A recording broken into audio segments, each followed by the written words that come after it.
I sat in the dim light of the study, my fingers trembling as they clutched the DVD. The label read, The Birth of Nathan, April 17th, 2023. It felt like an eternity since I had stumbled upon it, each moment stretching endlessly as I grappled with its implications. The conversation with Richard earlier that day echoed in my mind, his words cutting deep. Infertility treatment? Why bother with that? Just focus on your duties around here, he had dismissed. It was then I felt reduced to nothing more than a mere convenience in his life. As I heard the front door open, signaling Richard's return, panic and resolve warred within me. I quickly concealed the DVD under a stack of papers and braced myself. My heart pounded against my ribcage, but I couldn't let fear win. "Richard, we need to talk," I said, my voice steadier than I felt. He gave me a cursory glance, annoyance etched on his face. "What now, Emily? More complaints about feeling lonely or neglected?" Taking a deep breath, I confronted him. "It's about us, about our family. I found something today, Richard. A DVD." I watched his demeanor shift, a fleeting look of fear replacing his annoyance. "What DVD? What are you talking about?" "The Birth of Nathan," I said, allowing the name to linger between us. "Who is Nathan, Richard? And who is Laura?" His facade crumbled. Panic flickered in his eyes as he looked for an escape. "It's not what you think, Emily. You're jumping to conclusions." "Am I?" My voice rose, a mix of anger and hurt. "I watched it, Richard. I saw you there with her during the birth. You were there for her in a way you've never been for me." His silence was a deafening confirmation. My world, once so stable, was crumbling. The man I had devoted my life to was a stranger, his betrayal exposed in the cruelest of ways. The doorbell's chime broke through the tense silence. I answered it to find a man, probably in his late 20s, looking back at me with an anxious expression. "Hello, can I help you?" My voice was barely a whisper. The man hesitated. "I'm Daniel. Is Richard here? I need to speak to him about Laura. It's urgent." A cold shiver ran down my spine at the mention of Laura's name. This was no coincidence. "Please come in," I said, moving aside. "I think we have a lot to discuss, Daniel." As we sat in the living room, the puzzle began to assemble itself. Daniel, Laura's ex-boyfriend, believed he might be Nathan's father, a child Richard claimed as his own. My marriage, it seemed, was built on lies and deceit. "I need your help," Daniel's voice was laced with desperation. "I have to know the truth about Nathan." I looked at him, feeling a newfound resolve. "You'll have it. We both will." As Richard entered the room, unaware of the impending storm, one thing became crystal clear to me. My life was about to change forever. I never imagined that my life would become a twisted tale of deceit. As I lay in bed that night, unable to sleep, my mind replayed the years spent with Richard. Our marriage, once a source of joy, now felt like a beautifully wrapped lie. I remembered our wedding day, the promise of a future filled with love and shared dreams. Richard had seemed like the perfect match, a successful businessman with a charming demeanor. But soon, the fairy tale began to unravel. Our attempts to start a family became a silent battleground. Every month brought disappointment, and with it Richard's indifference grew. I became a shadow in my own home, my presence only acknowledged when chores or errands demanded attention. The memory of my last attempt to address our childlessness resurfaced. "Richard, it's been 3 years. Maybe we should see a doctor, consider fertility treatment?" His response was a cold dismissal. "We don't need that. Just focus on your duties here." His words stung like a slap. It wasn't just about a child. It was about being partners, supporting each other. But to Richard, I was just a fixture in his pristine house, a part of the background. My thoughts were interrupted by the chime of my phone. A message from Daniel. "Can we meet tomorrow? I have something to show you." Curiosity and a sense of solidarity with Daniel compelled me to agree. The next morning, over coffee in a quiet cafe, Daniel shared his story. He and Laura had been in a serious relationship before Richard swept her off her feet. Daniel's face twisted in pain as he recounted how he had lost Laura to Richard's allure and wealth. "But I can't believe Nathan is Richard's son," Daniel said, his voice firm. "I've seen pictures of Nathan, and there's a resemblance to me at that age." His words sparked a fire within me. Richard's betrayal was deeper than I had imagined. He didn't just cheat, he stole a child's identity, a father's right. Daniel slid an envelope across the table. "I've hired a private investigator. We'll get to the bottom of this." I felt a mix of fear and determination as I took the envelope. It was time to face the ugly truth head on. And if Richard was indeed the liar and cheat he appeared to be, he would have to answer for it. Not just to me, but to everyone he had deceived. I returned home with a clear mission. I would no longer be the silent, dutiful wife. Richard's facade would crumble, and his true, repulsive nature would be exposed. And I would be the one to light the fuse. As I sat across from Richard at dinner, the silence was suffocating. Each clink of cutlery sounded like a thunderclap in the tense air. I could barely swallow my food, my thoughts consumed by the plan forming in my mind. "Richard," I finally broke the silence, my voice steady despite the storm raging inside me. "We need to talk about our future." He looked up, his eyes void of the warmth they once held. "What about it, Emily? Planning more vacations to fill your empty days?" The disdain in his voice was a sharp reminder of how far we drifted apart. "No, Richard, it's about us, about our family." I pressed on, feeling a strange mix of fear and empowerment. He scoffed, pushing his plate away. "What family, Emily? We don't have kids, remember? Or is this about that ridiculous DVD again?" I felt my resolve harden. "Yes, it's about the DVD, Richard. It's about Nathan, and it's about Laura." My heart pounded in my chest, but I was determined to confront him. For a moment, Richard seemed taken aback, his facade cracking. Then he regained his composure and sneered. "What do you want, Emily? An apology? An explanation? Or perhaps a share of my wealth?" His words were like venom, each syllable dripping with contempt. I stared at him, aghast at the man he'd become, or perhaps the man he'd always been. "You know what, Richard? I want the truth," I said, my voice rising. "I want to know why you brought that woman into our lives, why you lied to me, to everyone." Richard leaned back in his chair, a cold smile playing on his lips. "You want the truth, Emily? Fine. I was bored. You were always so busy playing the perfect housewife, so obsessed with having a child. Laura was different. Exciting." His confession struck me like a physical blow. He had betrayed our vows, our life together, for a mere diversion. I felt a surge of anger, hot and unyielding. "And Nathan?" I asked, my voice trembling with rage. Richard shrugged, his indifference a stark contrast to my turmoil. A convenient lie. Laura needed a father for her child, and I needed entertainment. I stood up, my chair scraping loudly against the floor. "You're despicable, Richard. You used a child, a woman, to satisfy your selfish needs, and you used me, your wife." Richard stood too, his eyes gleaming with malice. "And what will you do about it, Emily? Divorce me? Go ahead. You'll be left with nothing." His threat hung in the air, but it no longer frightened me. I had nothing left to lose. "I'll do more than just leave you, Richard," I said, my voice cold and resolute. "I'll expose you for the fraud you are. Everyone will know the truth about Richard the Great." As I stormed out of the room, leaving Richard in stunned silence, I knew there was no turning back. The battle lines were drawn, and I was ready to fight. I met with Daniel early the next morning, the winter sun casting a pale light over the city. He greeted me with a solemn nod, his eyes reflecting a shared determination. "We need to expose Richard, Emily," Daniel said as we found a quiet corner in the bustling cafe. "I have information from the private investigator. It's not pretty." I braced myself, knowing that whatever Daniel had to say would only fuel the fire of my resolve.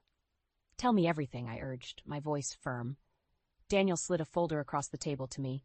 Inside were photographs, bank statements, and a timeline of Richard's deceit. It was all there in black and white. The affair with Laura, the secret payments, the lies he had woven so skillfully. "It's worse than we thought," Daniel said gravely. "Richard has been supporting Laura financially. He's been paying for her apartment, her living expenses, everything." I felt a cold fury settle in my chest. Richard had not only cheated on me, but had also used our resources to sustain his illicit affair. "And Nathan?" I asked, my voice barely above a whisper. Daniel hesitated, then spoke. "Nathan is most likely your child, Emily. Laura was already pregnant when she met Richard. He knew it and still played the doting father to the world."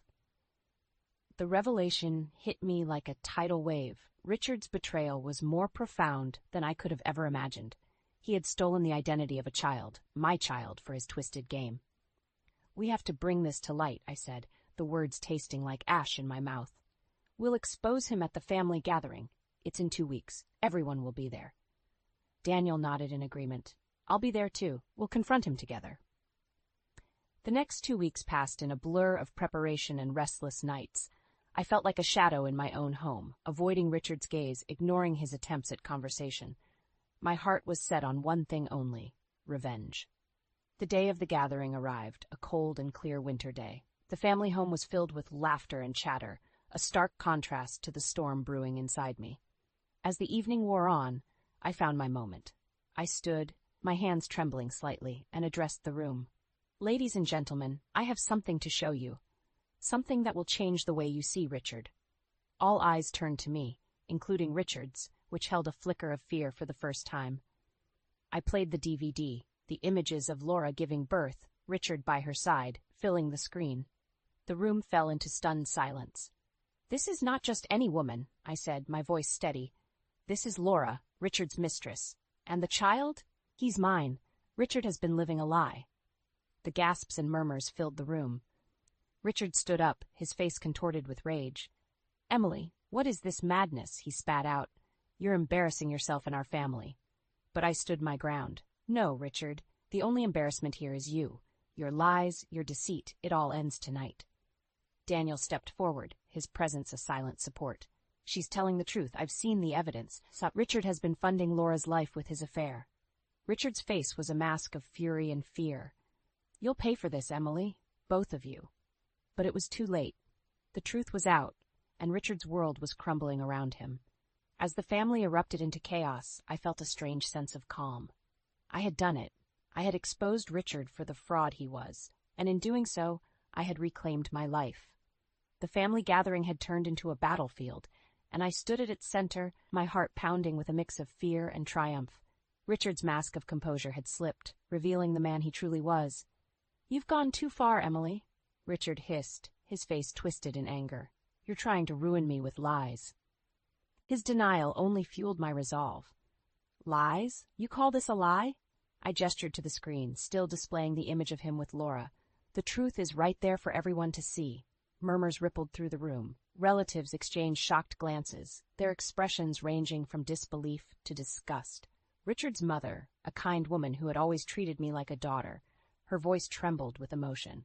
"Richard, how could you do this? To Emily, to our family?" Richard's gaze darted around the room, seeking an ally, finding none. "Mother, it's not what it looks like. Emily is manipulating everything." But his words fell on deaf ears. The evidence was overwhelming. The family's disappointment and anger were palpable. Daniel stepped forward, his voice steady. "There's more. Richard has been financially supporting Laura and her child, using family funds. He's been living a double life." The revelation sent another shockwave through the room. Richard's father, a stern man of few words, rose from his seat. "Is this true, Richard? Have you been stealing from your own family?" Richard's composure crumbled. "It's not stealing. I earned that money. I can do what I want with it." His selfishness was on full display, and the family recoiled from him as if he were a stranger.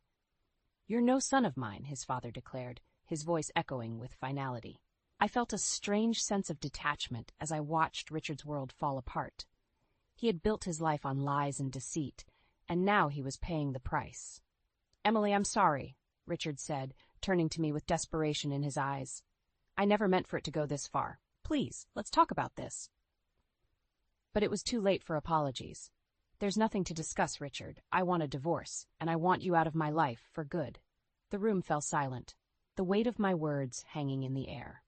Richard looked around, his expression one of disbelief, as if he couldn't comprehend how quickly his life had unraveled. As I left the room, followed by a stunned silence, I knew that this was just the beginning. Richard would face the consequences of his actions, and I would start a new chapter of my life, free from his lies. The days following the family gathering were a whirlwind. News of Richard's deceit spread like wildfire, tarnishing his once respected name. I watched from a distance as the empire he built on lies crumbled around him. Richard attempted to reach out, his messages oscillating between pleading and anger. "Emily, we can fix this. Don't throw away what we have over one mistake," one message read. The next would be filled with accusations. "You've ruined me. How could you be so heartless?" But I remained resolute. His words no longer held power over me. I was done being a pawn in his twisted game.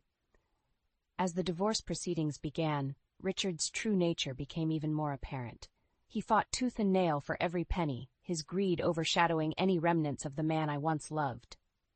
"I won't let you leave me with nothing," he spat during one of our meetings. "You think you can destroy me and walk away? I'll make sure you regret this." But his threats were empty, his power waning. The evidence of his infidelity and misuse of funds had left him with little legal ground to stand on. The final blow came when his parents, once his staunchest supporters, turned their backs on him. "We can't condone what you've done, Richard. You're no longer welcome in this family," his father declared, the disappointment in his voice cutting through the tense air of the courtroom. As I walked out of the courthouse, the final divorce papers in hand, I felt a weight lift off my shoulders. I was free from Richard, free from the web of lies that had ensnared me for so long. But my victory was bittersweet. I had loved Richard once, and watching him fall so far was not a cause for celebration. It was a sad, albeit necessary, end to a chapter of my life. As I started anew, I found strength in my newfound independence. I had faced Richard and his deceit head-on and emerged stronger. It was a testament to my resilience, a promise of a brighter future, free from the shadows of the past. The day I signed the divorce papers, I felt a complex mix of emotions. Relief, certainly, but also a sense of loss for what might have been. Richard, once a man I loved, had become a stranger defined by his greed and deceit. I started rebuilding my life piece by piece. The process wasn't easy. There were days when the weight of the past years seemed too much to bear. But with each passing day, I grew stronger, more confident in my newfound independence. One afternoon, several months after the divorce, I found myself at a small, quaint cafe.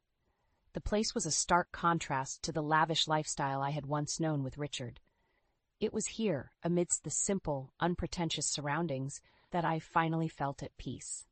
As I sipped my coffee, lost in thought, a familiar face caught my attention. Daniel walked in, looking around before his eyes met mine.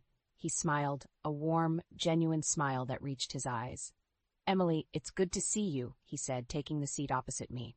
"Daniel, how have you been?" I asked, returning his smile. "Well, I've been busy, working on a new project, keeping myself occupied," he replied. "And you? How are you holding up?" I took a moment before answering, reflecting on the journey I had been through. "I'm doing well, actually. It's been a time of self-discovery, of healing." We talked for hours, our conversation flowing easily. Daniel shared his dreams for the future, his passion for his work. I found myself opening up about my aspirations, my hopes for a new chapter in my life. As the cafe began to empty, Daniel reached across the table, taking my hand in his. "Emily, I've seen the strength and courage you've shown. You've inspired me in more ways than you can imagine." His words warmed my heart, and I felt a connection with him, a bond forged through shared adversity. "Daniel, I started, but words failed me." He squeezed my hand gently. "I know, Emily, and I'm here whenever you're ready to start again, to start something new, together." I looked into his eyes, seeing the kindness and understanding that had been absent in my life for so long. In that moment, I realized that while one chapter had closed, another was waiting to be written. "Thank you, Daniel," I whispered, a sense of hope blossoming within me. "I think I'm ready to start that new chapter now." As we left the cafe together, I felt a lightness in my step, a sense of optimism about the future. Life had thrown me into the depths of despair, but I had emerged stronger, ready to embrace whatever lay ahead.